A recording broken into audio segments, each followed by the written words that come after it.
Comment vous appelez? Antonia. Je suis née à Banja Luka en Bosnie. J'ai quitté la Banja Luka en 91. Je suis allée en Allemagne où j'ai vécu jusqu'en 96. J'avais ma tante qui vivait là-bas. Je suis allée lui rendre visite et la guerre a éclaté en Bosnie, donc j'y suis restée. Pendant votre période que vous étiez en Allemagne, est-ce que vous avez des nouvelles de votre famille de Bosnie? Non, pendant à peu près 3-4 ans, je n'avais aucune nouvelle. D'Allemagne en Bosnie, on n'avait aucun contact. Il n'y avait aucune possibilité d'être en contact avec eux. Par contre, une fois qu'ils sont venus vivre ici en Croatie, là, c'était la première fois où j'avais des nouvelles. J'ai de la famille à Zagreb qui, par Caritas, ont réussi à les contacter et les retrouver ici à Gvozd. On a su qu'ils étaient tous vivants, donc c'était super. J'étais très heureuse.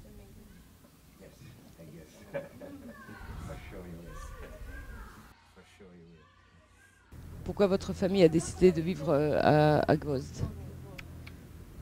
Ce n'est pas eux qui ont pris cette décision. Tout le monde devait partir. C'était organisé, c'était un départ organisé de Banja Luka. Qui a organisé ce départ? C'est le gouvernement croate qui a organisé ce départ. Quand ils ont pris le bus, ils ne savaient pas vraiment où est-ce qu'ils allaient. Ils ne savaient rien, ils ne savaient même pas qu'ils allaient rester ici et combien de temps ils allaient rester. Ils les ont laissés. Et ça dure depuis à peu près 15-16 ans maintenant.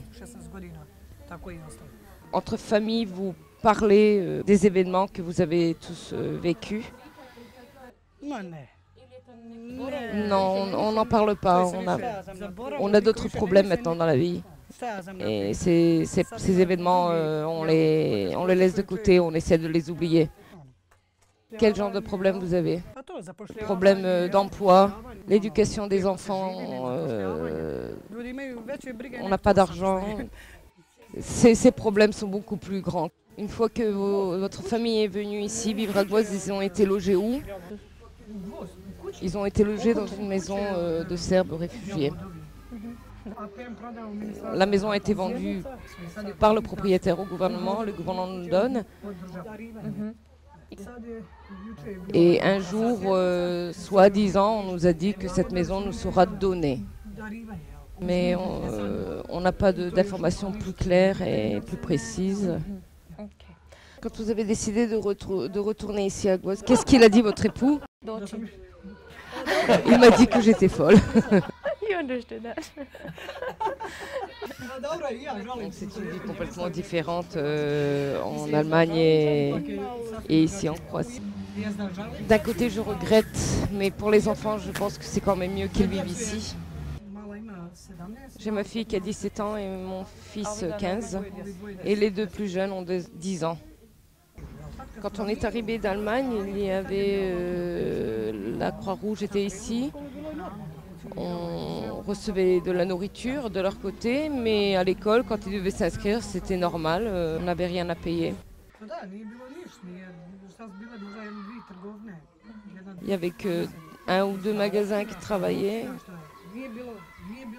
un bar, mais il n'y avait rien. Tout était comme mort.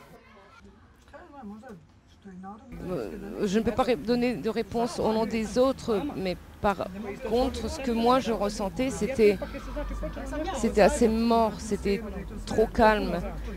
Par contre, quand Suntokret a ouvert, là, ça a déjà commencé à changer un peu, donner un peu de vie et de sens pour les enfants au moins. Il n'y avait aucun événement, il n'y avait rien ici, donc c'était pour les enfants, pour qu'ils puissent être avec les autres, se rencontrer, faire des connaissances, faire du sport.